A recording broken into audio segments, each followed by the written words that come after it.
Yesterday we talked about Sachikariyaya, accomplishing the realization, the function of realization.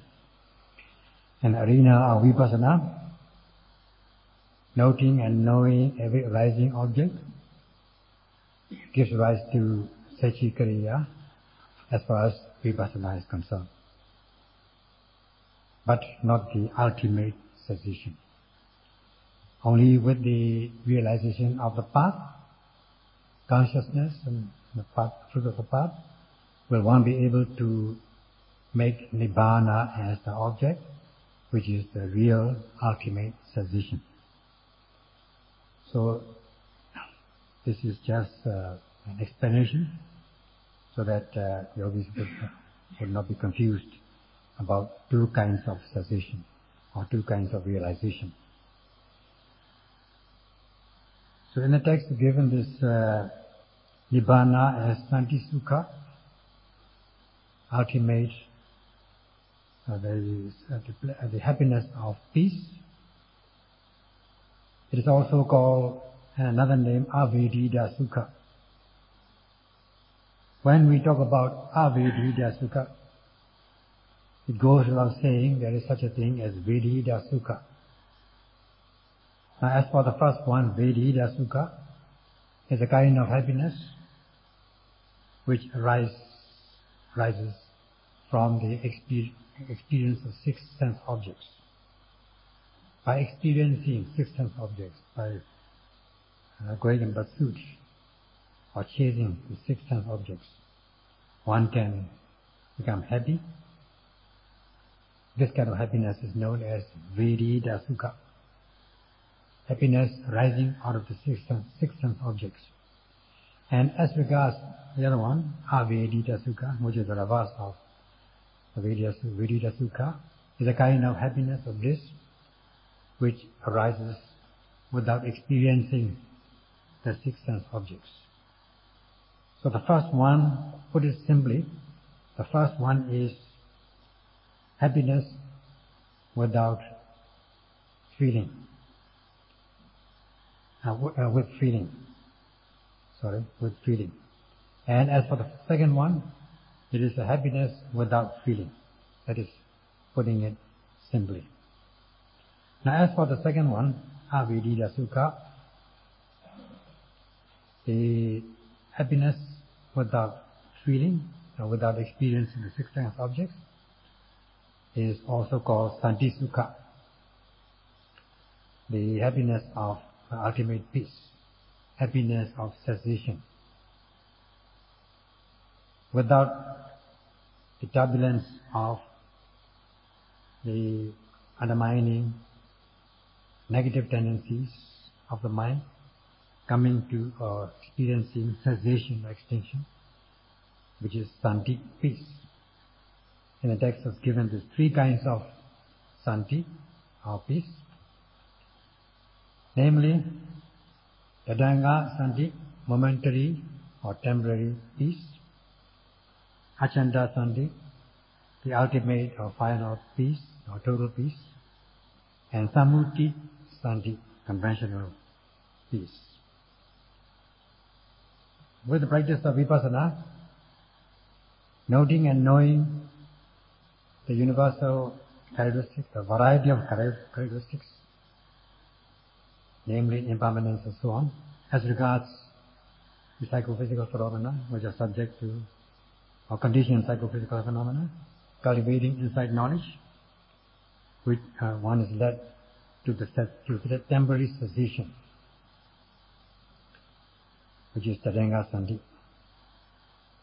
The total cessation of the formations, conditioned formations, is Nibbana.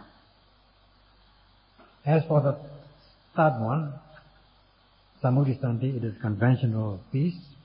It is only by convention or nominal, just by saying. It can only be discussed, not the real one. Hence, we call it conventional peace. So, this kind of peace is also can be called an imaginary peace, which can only be imagined, which can only be thought about, such as the kind of peace which one says it lies in heaven. If one goes to heaven, one gets peace. Or by praying a supreme being, or heavenly being, or having faith, or believing in a supreme being, one can realize happiness. That kind of happiness is conventional happiness, conventional peace. Such is Samuti Santi. So out of these three kinds of Santi, what we are concerned as far as Buddha Sadhana, especially the Theravada and the tradition of Theravada is concerned, we are concerned with the first two Santi, namely the Dhamma Santi, which is realized in the course of the practice of insight meditation, and the ultimate Santi when one realizes Nibbana, and not the third one. Third one is not concerned with the Buddha Sadhana, especially in the tradition of Theravada. It only exists in other denominations. So, besides Buddha Sadhana, this kind of Santi doesn't exist. That means the conventional Santi, Samul Santi doesn't exist. And in other denominations, there are no practice of Eightfold Path, neither the correct method of practice, nor those who can realize real peace for the practice of the method. So, this is fully supported by what is said in the discourse on Mahaparinibbana Sutta at the moment of the Buddha's near death, near passing away. The question raised by Subhadda Pripachika, ascetic Subhadda, Buddha gave the answer at this moment. So this is a real proof of non-existence of Eightfold Path in other denominations. Only in the Theravada tradition, only in the Buddha Sadhana, there is such a practice as a noble path of Eightfold Path. So this Samuti Santi, conventional peace, is just nominal peace without any essence. It is a peace by name.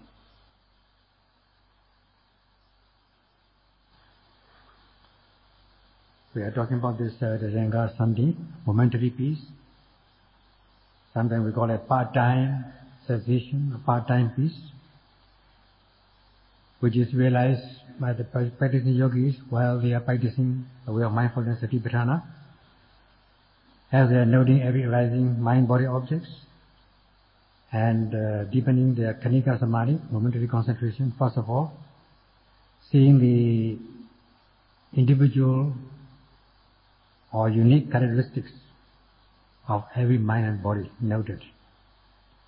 Seeing the individual characteristic of mentality, the individual characteristic of materiality, and if one continues to practice in the course of the practice, as the practice goes on, as it proceeds, one will come to see the universal characteristics. First of all, the characteristics of cause and effect, the conditionality of psychophysical phenomena. And if one continues to practice, with the progress of the practice, one will see both the individual and common or universal characteristics as one develops sati and samadhi. Seeing the arising and passing away of these psychophysical phenomena, conditioned psychophysical phenomena, and one will come to see also the unsatisfactory nature of these objects, and that these objects are arising on their own, at their will, not at your will. They are uncontrollable, unmanageable, which is known as the triple interlocking universal characteristics. of impermanence and so on. That is, seeing the three common or universal characteristics of psychophysical phenomena. And when the practice of insight knowledge, the cultivation of insight knowledge. At that moment, there will be no, because word knowing, there will be no unknowing, no ignorance, no simple unknowing, no knowing wrongly. And in this way, one overcomes, cause them to cease. And also, there will be no clinging to a view of individual self or soul, jiva atta, nor the supreme self or soul, parama atta. Such addictions, such clingings will be overcome. If one is not mindful of these mind-body objects at the very moment of their arising, one of these clingings or attachments are bound to enter one's stream of consciousness. One or more views are bound to enter, such as these wrong views will lead to craving for pleasurable objects. It's bound to happen. Because in order to become attached, you hold the view of pleasure, nature, permanence, nature, and sukha, pleasure, and the nature of self or soul. That things can arise at your will. So instead of these things, instead of these views, these views are replaced by this view of impermanence, by the practice of nature vipassana jnana, the knowledge or the contemplation of impermanence, and the view of satisfactoriness or pleasure will be replaced by the dukkha vipassana jnana, contemplation of unsatisfactoriness, and the view of self or soul will be replaced by the practice of anatta vipassana jnana, contemplation of non-self, no soul. All these things will take place. So there will be no such thing as craving for pleasurable things, because you are cultivating insight knowledge, knowing the true nature of the objects. There will be no avijja, ignorance, no unknowing. There will be no knowing wrongly. So they will cease to exist. All these undermining elements, negative tendencies of the mind, will cease to exist, such as temporary cessation or temporary peace, which happens at the moment of the practice of vipassana. They cease to exist by not giving them a chance to arise in the stream of consciousness, because you are mindful and fully aware. So that there will be no such thing as the negative tendencies of mind, kilesas, such as the ignorance. They will not happen with the practice of vipassana. If you are not fully aware, if you are not mindful and fully aware, all these things, you will not understand the universal characteristics. Then you hold wrong views, leading to craving. Now, these negative tendencies of the mind have no chance of arising in the stream of consciousness.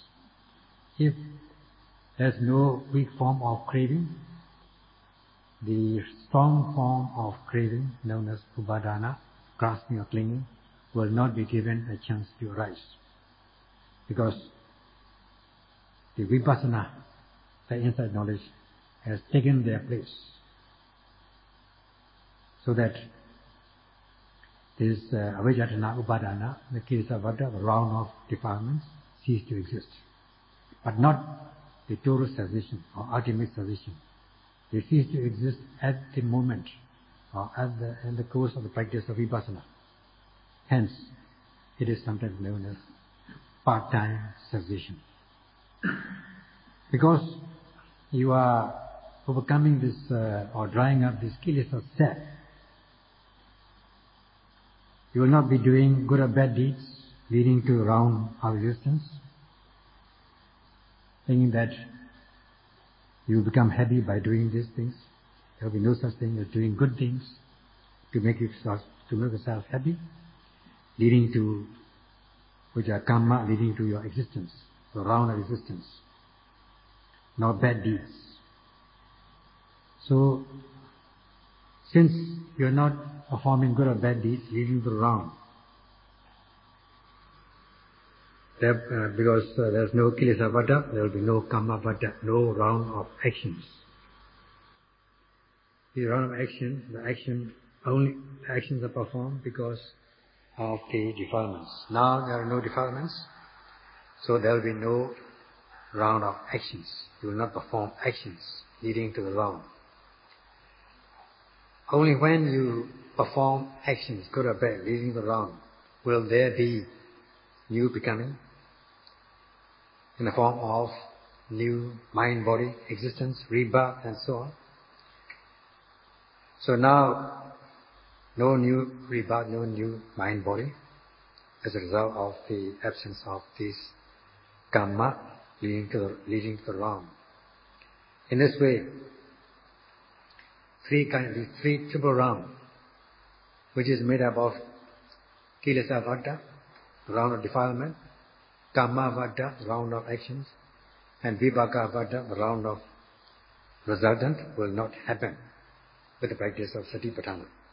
They will not arise in you at this very moment.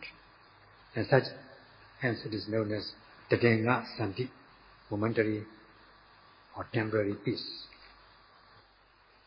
Sankhara, or in other sense, the process of the conditioned psychophysical phenomena of one's existence. So, with the process of, if without the practice of satipatthana, if one is not aware of this process of conditioned psychophysical phenomena, in other words, not knowing the universal characteristics of impermanence and so on, one will not be able to overcome these negative tendencies of the mind. As one is able to practice the three wholesome states of Virya, Sati, Samadhi, as one strengthens these energies, one will come to see the conditionality of psychophysical phenomena clearly and precisely, seeing the universal characteristics. Then one is said to be able to overcome these three vadas, the triple round will not have a chance to arise. The most important of the triple round is the round of defilements, kilesa vada.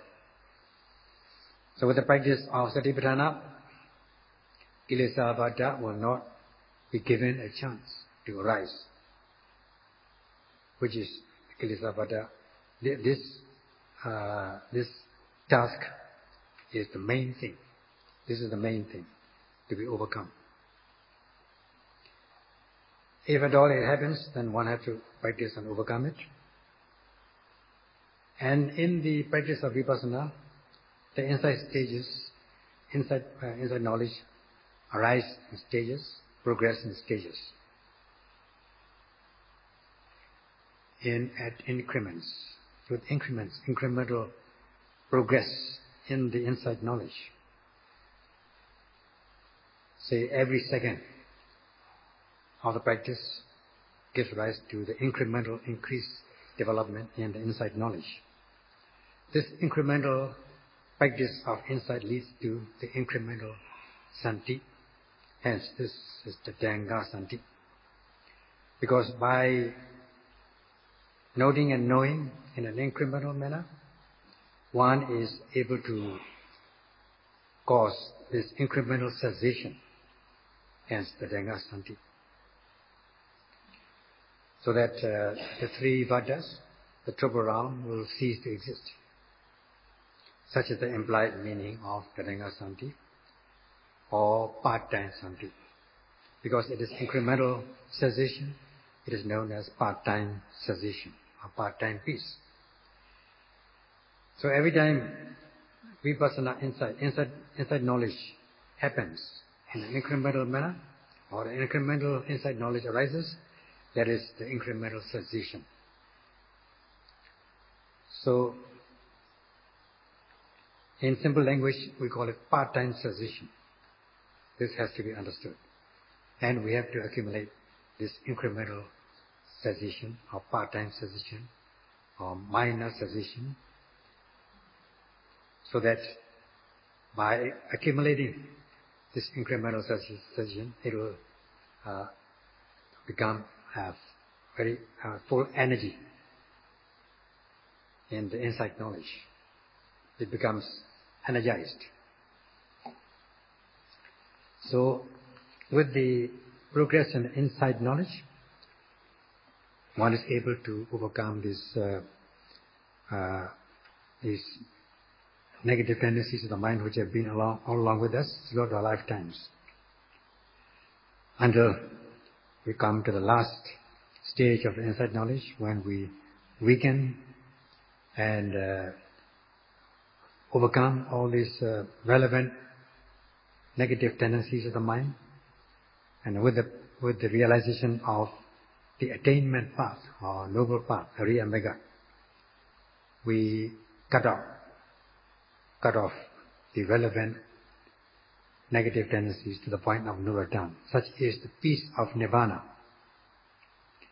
Once you realize the first path, Sotapanna, you will overcome the three negative tendencies, namely Ditti, Vicikesa, and Silabhara Pramasa.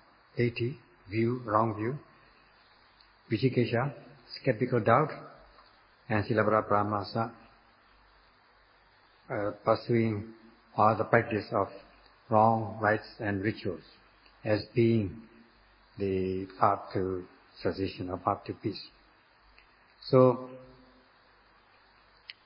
with the realization of this path consciousness, one will also overcome the gross forms or coarse forms of greed, hatred, and delusion. And also, one will overcome the apaya related. One will not be performing any more deeds which will lead you to the states of loss. No new karma at the same time. No karmas which you have committed will take effect so as to fall into the states of loss. As a result of this Achanta Santi, but the power of this Achanta Santi, which is ultimate genuine peace. Now this Achanta Santi, Achanta meaning going beyond the edge. That is the literal meaning. You won't perform any new karma which lead to the state of loss. And old karma which you have performed will not take effect so as to lead you to the states of loss. So, during the practice of insight knowledge, you weaken these negative tendencies, and when you come to the end of the climax, the peak of the practice, that is the cessation of mind and body, going beyond the arising and passing away of psychophysical phenomena, you come to experience this Achanta Santi, the real peace or the full-time peace, as against the part-time peace. So as you realize the path consciousness with the realization of the first path, Sotapanna, you overcome these three negative tendencies, Ditti, Vicikesa, Silabhara Paramasa, and there will be no coarse forms of actions done so as to lead you to the states of loss. You will not perform new karmas which will lead you to that state, nor will the old karmas which you have performed will give effect. Such is the stage of ultimate or real full-time peace, Achanta Santi. As we have said, while we are noting every arising mind-body objects as it arises, these mind-body objects are also called dukkha satya, the truth of suffering, or the states which are to be directly known and fully understood, viññāya, praññāya dhammas. They are to be directly known. Directly knowing means knowing face to face, point blank, squarely, in front of you, openly, clearly, not through your imaginations or intellectualization or from hearsay or from your teachers, from books. It is directly knowing, with your own experience. Hence, it is called parijñā, full understanding. Understanding by way of the knowledge of mind and body, that this is the mind, this is the body, this is materiality, this is mentality. In this way you are able to discern mind and body. Then the understanding of the conditionality, cause and effect. This is the cause, this is the effect. And they are interlocking universal characteristics. When you see the objects arising and passing away, that they are impermanent. And then what is impermanent cannot be satisfactory. And they arise at their will, on their own. So in this way, every time you are noting, you are said to be practicing the direct confrontation, with direct confrontation, apiññāya. And with direct confrontation, with directly noting, you are understanding fully, parijñāya. And they are also known as the truth of suffering, dukkha satya. They are the mind-body objects. And by noting them, you are knowing them fully, indiscriminately, fully understanding. And they are noble things, noble states, by way of individual or unique characteristics, and progressing to knowing by way of universal or common characteristics. So in this way you are mindful and fully aware. By doing so, you are seeing the truth or knowing the truth. Such is sammaditi, the right view or right understanding. Samma, which is the opposite of nature, wrongly. This is samma, rightly, knowing, understanding, viewing. Sammaditi, the right view, the right understanding. Because you are understanding and viewing rightly for the practice of satipatthana, the way of mindfulness.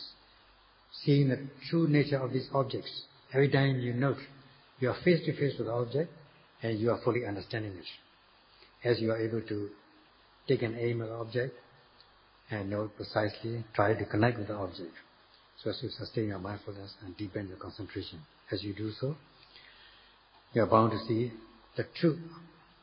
You are bound to see the true nature of the objects, not through intellectualization, not from hearsay or anything, or from the books.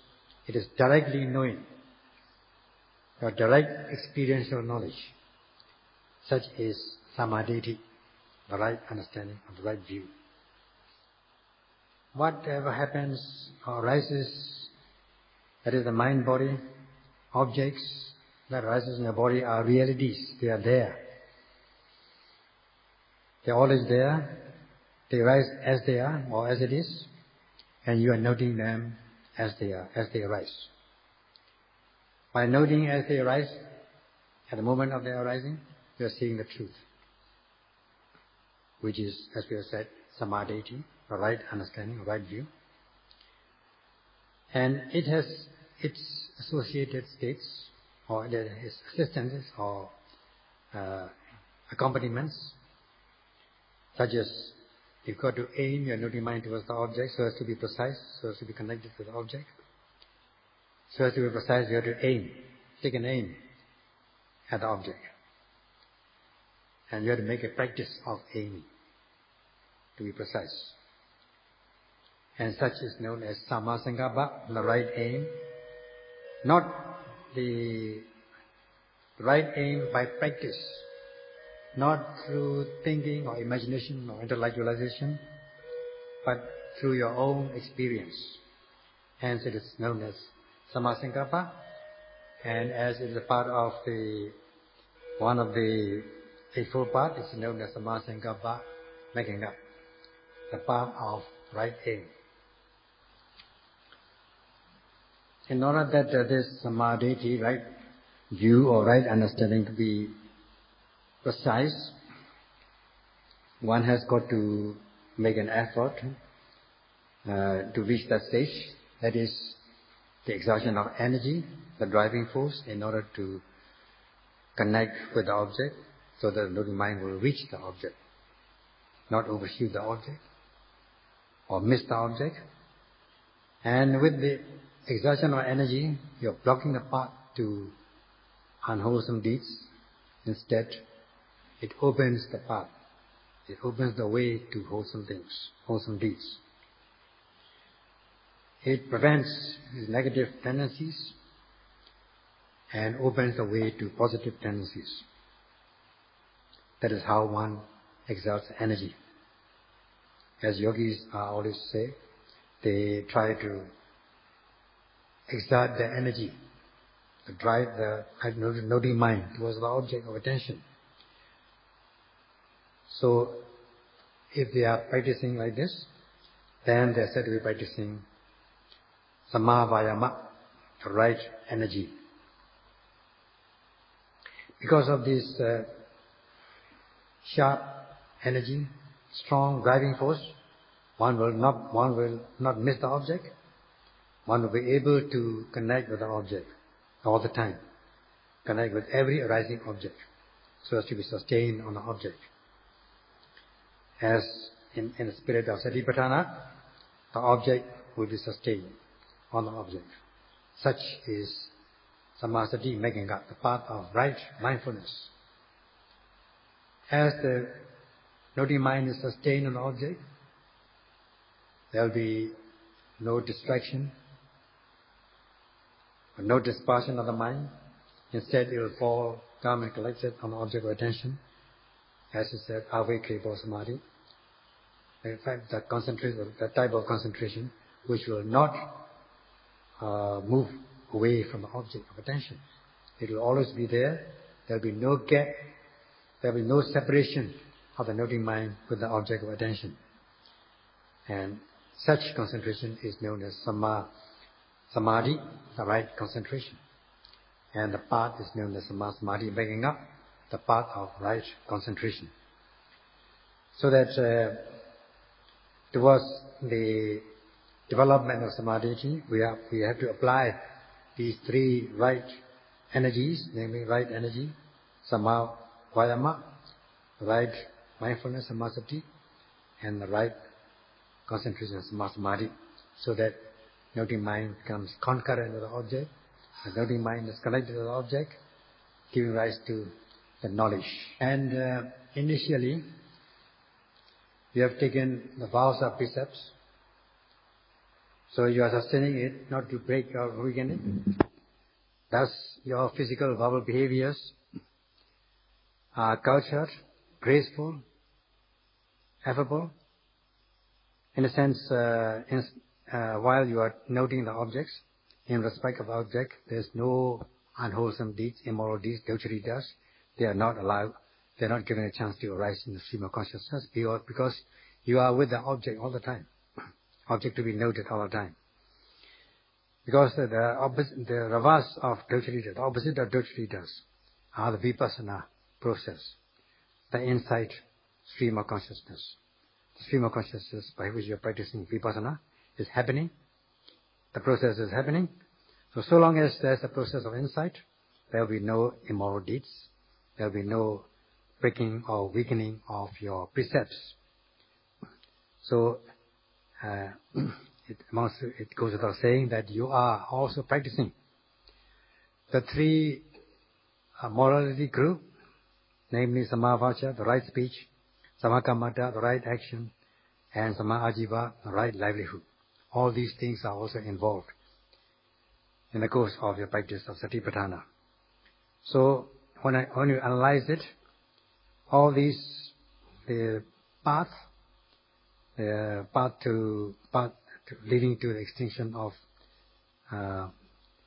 suffering is being practiced. Such are the practices, such are the things to be developed. It's known as avitabba. So long as you are practicing them, you are developing it, you are enhancing it, and such is known as bhavana, mind development. This will be discussed tomorrow.